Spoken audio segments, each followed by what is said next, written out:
At the Colorado Capitol today, a proposed bill to address the youth mental health crisis is moving forward. It will be heard on the Senate floor this morning. It's one of a package of bills that experts say is making a lot of headway in getting kids more care.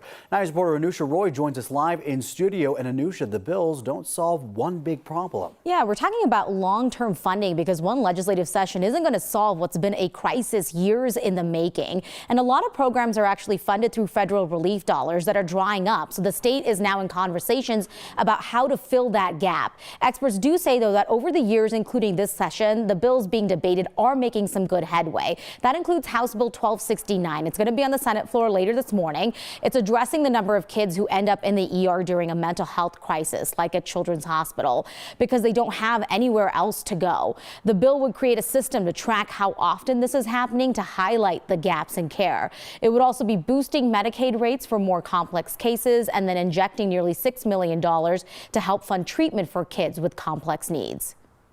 Unfortunately, we have children who, because there's nowhere safe for them to go in the state of Colorado, when they're in a mental health crisis, they come in through the emergency department and they can stay for days, weeks, even months, in some cases, in the emergency department.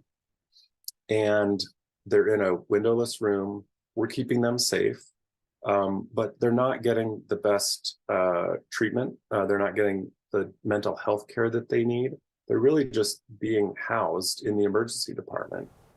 Children's Hospital said that this happens where there are no inpatient beds available, which happens all the time, and that some kids are sent out of state for care away from their comfort and their home. Another bill that's already passed is requiring Medicaid to cover certain behavioral health services for kids under 21, that is regardless of a diagnosis. And just for a little perspective on the scope of this crisis, between January of 2018 through 2022, Children's Hospital said they saw 26,000 visits for behavioral health needs for kids. That includes kids who have been coming back more than once for help. Which clearly points out the need for these resources. A lot of parents keeping a very close eye on this bill, Anusha. Thank you.